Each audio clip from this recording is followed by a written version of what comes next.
Welcome to another episode of Sci-Fi Elements. Yes, it's Monday after Guardians of the Galaxy. Yes, I saw it more than once. I did not see it the projected 3 times. If any of you were following me on Twitter at Sci-Fi Elements, by the way. Okay, so if you haven't seen it, you have to see it. If you haven't seen it, I'll just assume that you were in a coma and forgive you. If not, there's no excuse. And I may unfollow you. Just kidding. So it was really enjoyable. It was kind of like watching Indiana Jones, It was really entertaining. It was funny. Chris Pratt was amazing as Star-Lord. And yes, there will be a sequel. I think they did it that way to make it okay that there was a talking raccoon. And if you didn't know Rocket or anything about Guardians, talking raccoon may have been too much. And I did talk to a few people before the movie was released, and they're like, "There's a tree and a raccoon. What is this? Like a forest movie?" But if you watch the movie, you'll really understand. And they did a great job of making it okay that it was a talking raccoon and a tree. So Rocket is named after the Beatles song Rocky Raccoon. He's a genetically engineered raccoon, and they talked about that. He was taken apart and put back together and has implants and stuff on Half-World Station, Half-World Planet. Anyway, he's from Half-World, and it's a place where they did lots of weird experiments on creatures and stuff. So they just even mentioned it, and it's fine. So Rocket is really, really smart. He's a mechanical, electrical genius, and he loves big guns. And he had his signature quad gun that shot the stun ray to Star-Lord towards the beginning. And Star-Lord is perfect. He's got that great Chris Pratt personality. I think they chose Chris Pratt just for Star-Lord. I think it's obvious. I don't think anyone else would have worked. And there's so many great lines in the movie. You probably have seen them on Facebook or Twitter. Like Gamora makes a comment how filthy the ship is, and Chris Pratt says, "Oh, she has no idea. Take a black light to this thing, it's like a Jackson Pollock painting." Gross, funny, and it's the thing that kids wouldn't get, so it's perfect. That's why it's PG-13. So all the characters are introduced, and they're kind of thrown together, and they form like a bond at the end. And oh yes, this is spoiler alerts. I should have said that at the beginning. But if you know me, if you've listened to me, if you've read, I do spoil things. So I just assume that you're going to read this afterwards. If not, stop listening and go watch the movie, or just download it, pause it. There you go. If I haven't lost everyone already, just pause it, go watch the movie, come back, listen to the rest of the podcast, because I'll explain a few things. So some people were very excited about Guardians because Nova and Adam Warlock were going to be in it, and they were really disappointed that they weren't. But Nova is, I don't know. They didn't have it was longer than an hour and a half, and they didn't have enough time to introduce all the characters. That's why they're going to have a sequel. So, Nova, I'll start with him first. There's been several Novas, but, the Nova that I'm going to talk about is Richard Rider, and he's, oh my God, you guys are going to kill me. I think he's was given the Nova Force by John C. Reilly's character, Raman Day. And once he had the Nova Force, it's kind of like the force that powered the Nova Corps ships to link together and created that Nova shield that stopped Ronan's ship from, well, almost stopped Ronan's ship from getting through and getting to the surface, because Ronan was going to destroy all life on the planet of Xandar, where Nova is from. Okay, so Richard Rider is Nova. He gets the Nova Force, and then he has all kinds of powers. And he's key in stopping Thanos. Another character is Adam Warlock. And I'm just going to briefly mention him here. When we saw the end credit trailer for Thor, The Dark World, we were introduced to the Collector. And he was given another Infinity Stone. And the Collector, Tivin,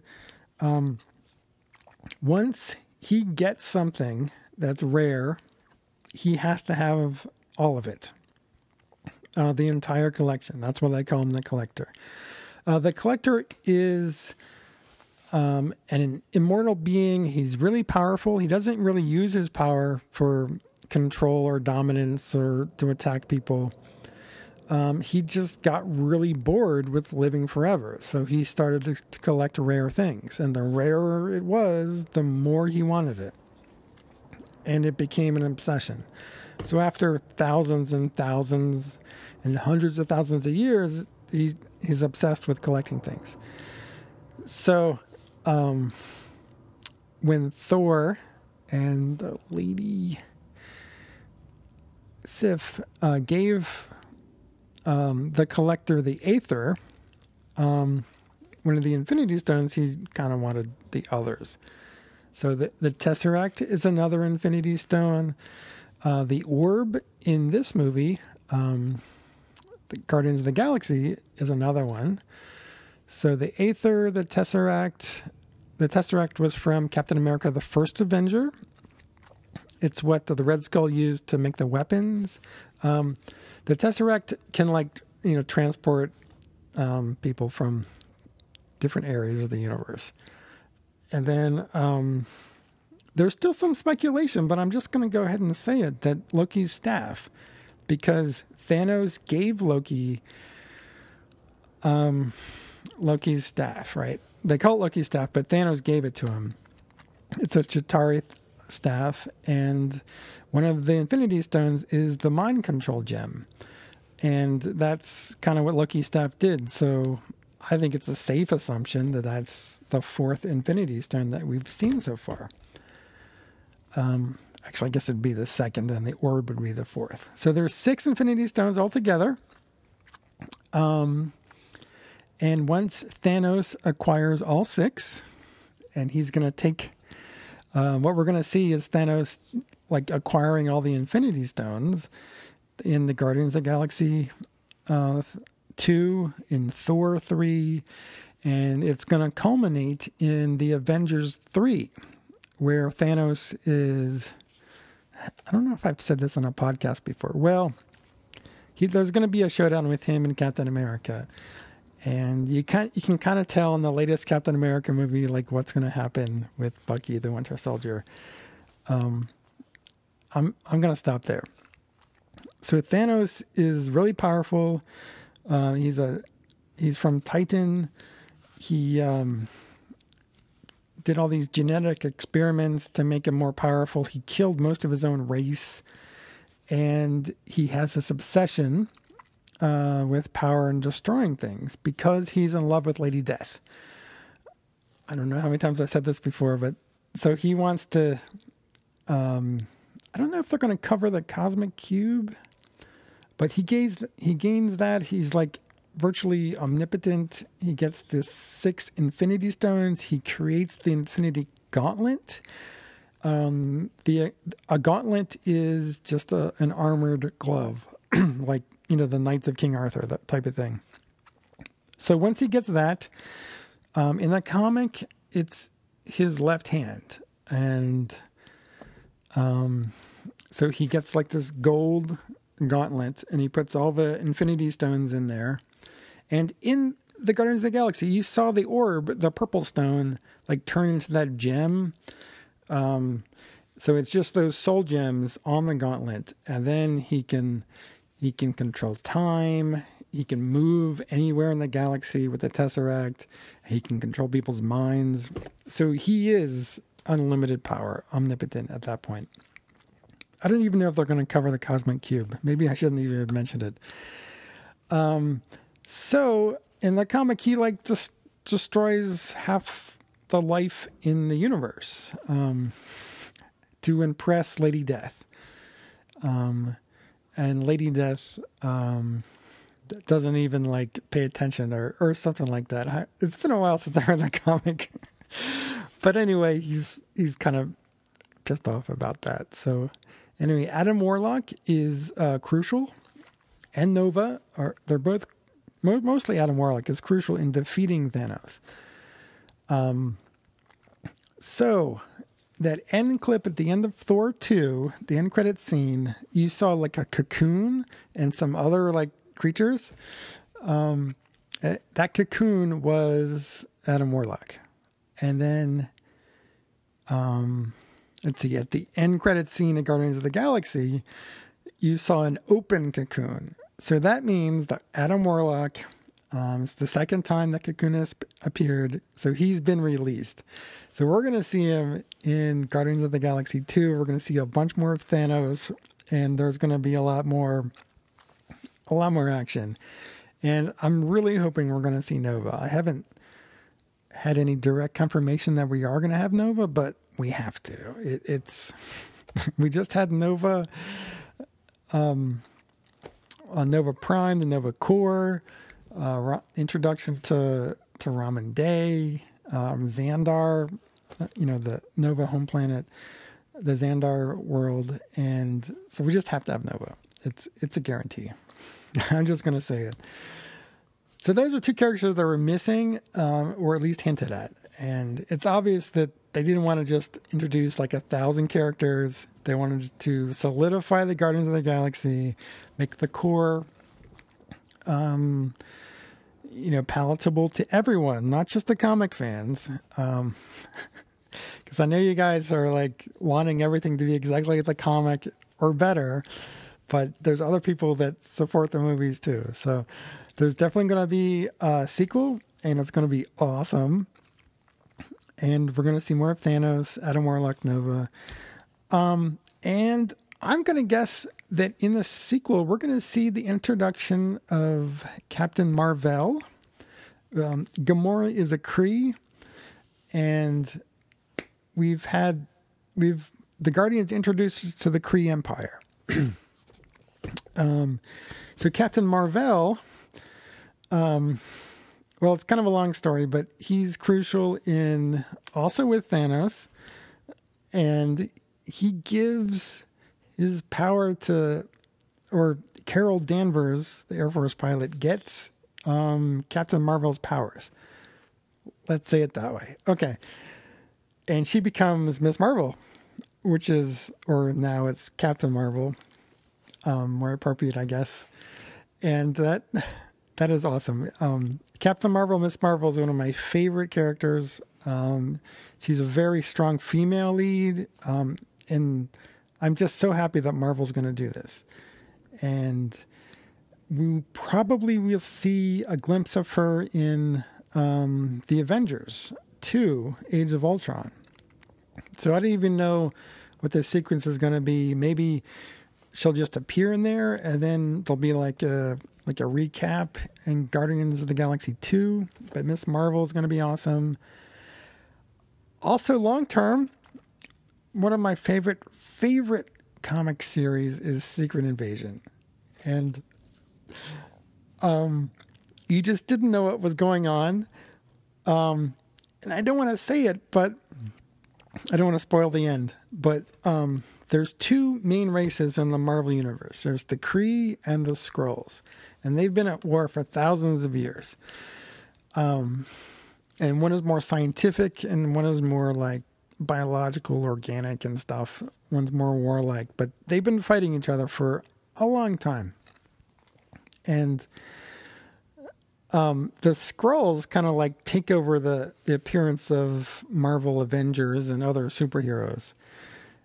I don't want to say everything, but another character that's going to be introduced, maybe in Guardians of the Galaxy 2, I'm not sure where, but it's Jessica Drew. She's Spider-Woman.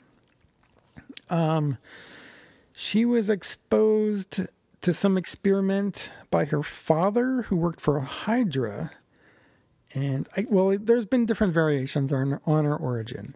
But anyway, she has Spider-Man-like abilities, but she can also shoot blasts or venom blasts out of her hands.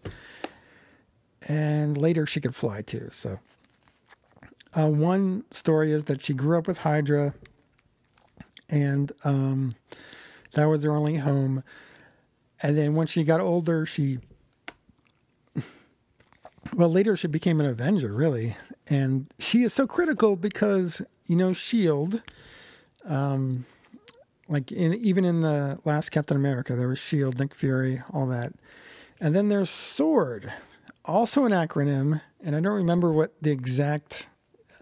there's so many acronyms, not just in Marvel, but in DC as well.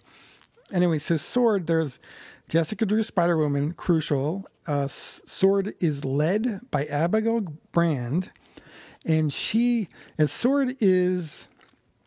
S.H.I.E.L.D. is like protection to protect the people and to protect Earth. And then SWORD is given the authority to attack alien races who may be a threat, whether they're on Earth or interstellar. So it's not like an act of war. It's just they're given license to kill, like James Bond. If there's a threat that could attack Earth, they can do a preemptive strike. So Abigail Brand, spaceship, alien navigator, very crucial to the future Marvel space. And I hope that's going to come along soon. So I'm giving you lots of spoilers, but Guardians of the Galaxy, even at the very end, there was this huge joke where the song was playing, and then Star-Lord Chris Pratt gets up there and he's like dancing around, and Ronan is like doing his big villain speech that we've seen so much from lots of movies. And he's about to destroy the planet, and then he's like, "What are you doing?" And Chris Pratt says, "Dance off, bro." And then he's like dancing around, and Ronan says, "Yeah, what are you doing?" And then he says, "Distracting you." And then Drax blasts him with the weapon that Rocket made.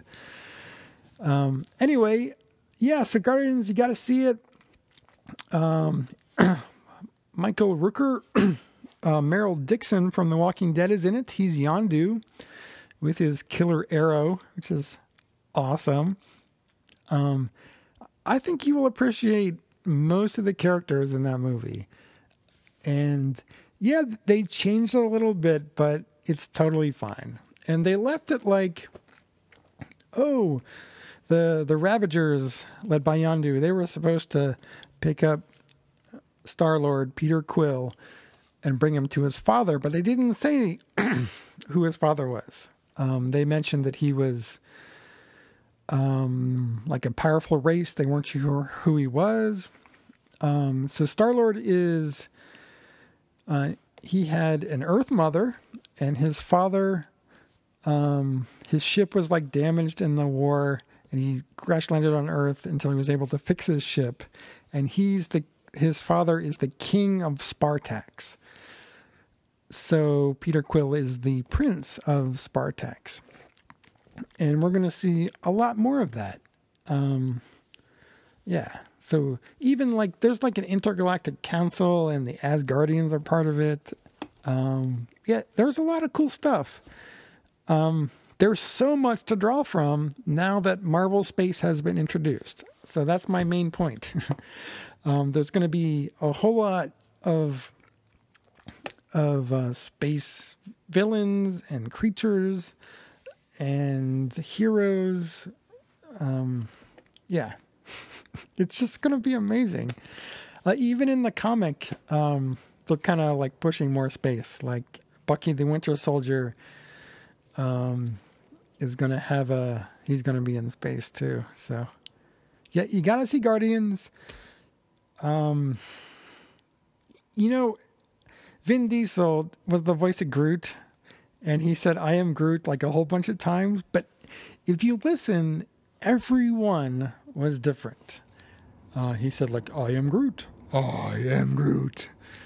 I guess there was one variation. He said, "We are Groot." Yeah. So a lot of people were thinking that Vin Diesel, anyone can do it. But there was some real acting there, because everyone showed the emotion of what was going on in the scene. So my hats off to Vin Diesel for that. Zoe Saldana looked very good in green. If ever Marvel wanted to have She-Hulk, she would be perfect. I'm so used to seeing her like blue from Avatar and green now. Like without her makeup, I just think she's naked. She's been in a lot of other movies too, and she's a great actress. But I of course love her as Gamora, and she was like the badass assassin in the beginning, and then towards the end she had a mini skirt and was a little softer. Oh yeah, so Gamora is the daughter of Thanos, but not like biological daughter. Thanos like killed her village and everyone that she knew, and did genetic experiments on her, and she was trained to be an assassin. Her quote sister is Nebula, also genetic experiments with a mechanical hand. Probably like better at being an assassin than Gamora, but that is debatable. And Nebula escapes at the end, which is good. I'm glad Marvel is like saving the villains. I get a little tired of like this great villain dying at the end, like in Venom dies, Dr. Octopus dies, Doc Ock. Green Goblin. Of course, those are all Sony movies, Marvel related. Please, Sony and Fox, give them everything back to Marvel. So Crossbones survived in Captain America: The Winter Soldier. So he's going to be back in future Captain America movies. Crossbones is pretty cool. He was the special forces of S.H.I.E.L.D. that was really Hydra, in case you don't know. And yeah, Nebula, I'm glad that she survived, and she'll be, she will definitely be attacking everybody in the next movie, which is cool. Yeah, and that role was played very well. Anything else? Ronan the Accuser, he obviously died. He's very important in the Marvel Universe, but that's okay. So the very end scene of Guardians of the Galaxy was Howard the Duck. The collector is like, tending his wounds and having a drink. His collection is mostly destroyed. And then there's Howard the Duck that says a line. The voice of Howard the Duck was Seth Green. So you can stop tweeting at me. I edited my blog post and it's on there now, so you can read that. I did tweet that out several times in the last few days. So Seth Green was Howard the Duck. There were some other weird credit things. Like Rob Zombie was the Navigator Ranger voice. If you don't know who Rob Zombie is, oh my God. Faith No More. So he's a rocker and he's made zombie movies. House of a Thousand Corpses. And I think his daughter was she in that one?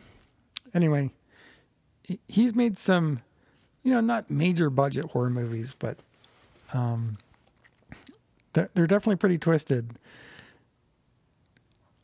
Let's see. Oh, the thing at the end of the movie, all like no animals were harmed in the making of this picture. Well, in Guardians, they said no raccoons or tree creatures were harmed in the making of this film. That's an exact quote.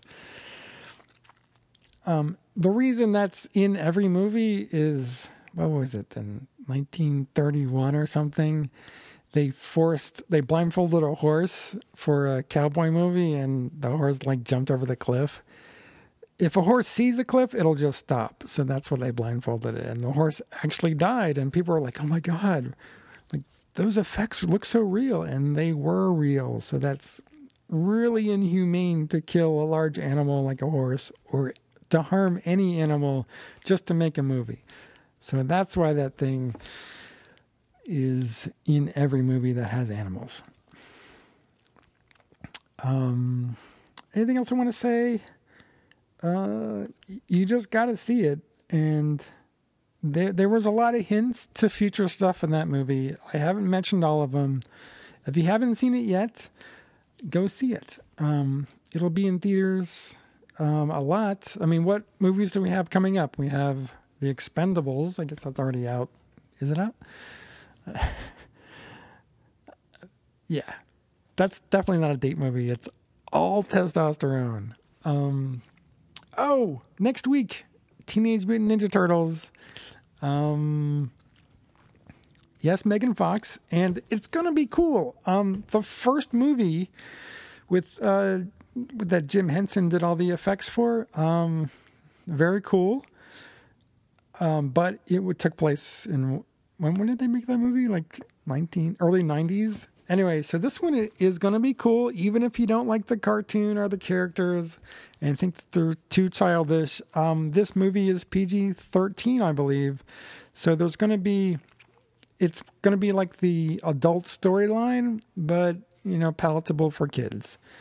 So hopefully we won't see like the first Transformers movie that had all those kiddie things in there. So anyway, I'm looking forward to it. I know a guy who has the original turtle van with the spatula that comes out. The turtles, they had a pavilion thing at Comic-Con, outside Comic-Con.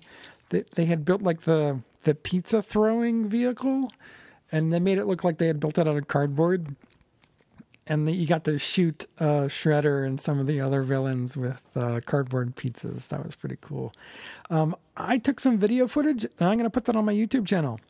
So if you wanted to see stuff that happened at Comic-Con, there's interviews with the Gotham cast. It's a prequel to the Batman series. So Batman is 11.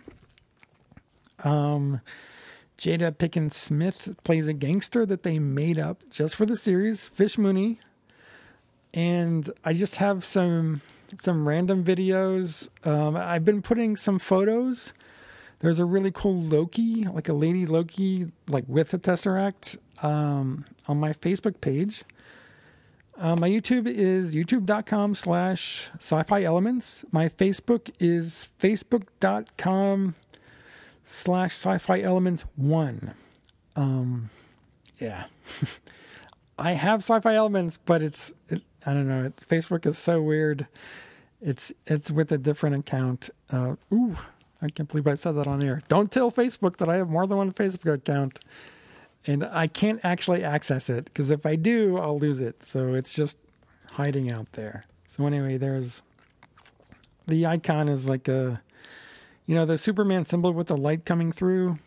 That's because when Man of Steel was released, I took that photo and I made a whole new branding for sci-fi stuff, because it's way more interesting than my photographic and video channel. Okay, I think that's about it. Go watch Guardians of the Galaxy right now.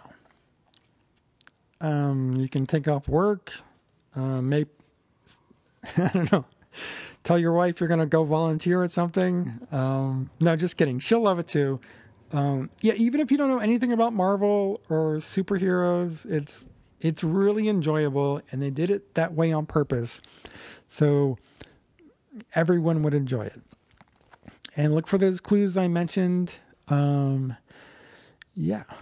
that's it. If you have any questions, I know you can't really comment on podcasts on iTunes, but I'm going to put the same podcast on YouTube so you can comment away. You can like my channel. You can subscribe if you want to. If you troll my YouTube channel, I'm sorry, but I'm going to have to block you. So if you know who you are, if you've done that, anyway. But yeah, you can send me a message on YouTube too, or Twitter, at Sci-Fi Elements. I'm on Twitter all the time.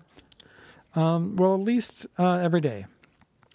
And I tweet out like new news, like the Lady Thor comic and stuff. Oh, that's one thing about Comic-Con is like, oh, it's this brand new thing to have Lady Thor because of the comic that's coming out in October. But I know a lot of cosplayers who are cosplaying as Lady Thor years ago. And they did it this year again before the announcement. So kudos to them for taking a character that they love and making it their own.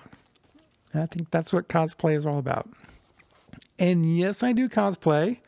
I'm going to try and make a new one for September Long Beach. And I'm going to make a blog post of all the Comic-Cons you should probably go to. So yeah, the Comic-Con is San Diego in July. Next year's dates are not the third week in July. I think it's the 8th through the 12th of 2015. So set those dates aside.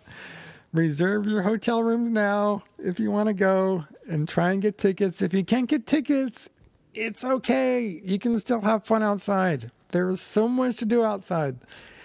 Yeah, so coming up, this weekend, there's Boston Comic-Con. There's in Boston, of course. There's Dragon Con in Atlanta. There's Fan Expo in Toronto. If you're in the LA area, there's Long Beach Comic-Con in Long Beach. And then there's Kamikaze. And those are the major ones. Oh, wait. New York Comic-Con, which is probably the second biggest Comic-Con ever. That's third week in August. Salt Lake City Comic-Con is next week. And they're really awesome. Yeah, but you have to go to Utah. Yeah. So Dragon Con, Salt Lake, New York. If you didn't make it to the major Comic-Con event in San Diego, those are the three to go to.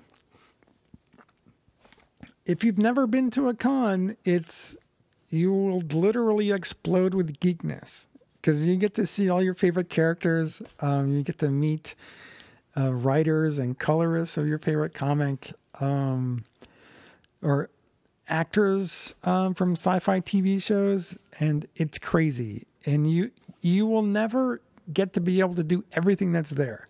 So you can be outside hanging out with cosplayers. You can be inside, in the exhibit hall. There's so much to do. There's panels. You get to watch previews of cool stuff coming up. If you're a geek, you have to go. When I was young, it was not okay to be a geek, but now it's okay. So get out there. You don't have to dress up in a costume, a cosplay. You don't have to. Just wear like a black shirt with a Superman symbol. You can be Connor from Young Justice. It's okay.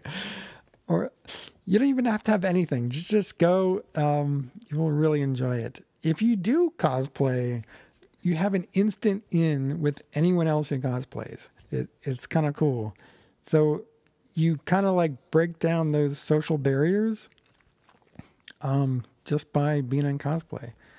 And you don't have to hide your face if you don't want to, just hang out. It's okay if you're older or younger. You're pretty much accepted if you go to a con. And that's one of the reasons why I love them. I go to anime cons too. I do watch a lot of anime. Not enough to be considered an expert at an anime con, though. But I know that Susan Storm has a sister, so stepsister, I guess. Which a lot of anime goers don't know. Yeah. Anyway, you probably could have stopped watching or listening quite a while ago.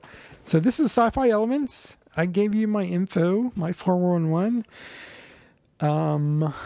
This will be posted on iTunes and YouTube, and I don't know if it's going to be SoundCloud this time or not.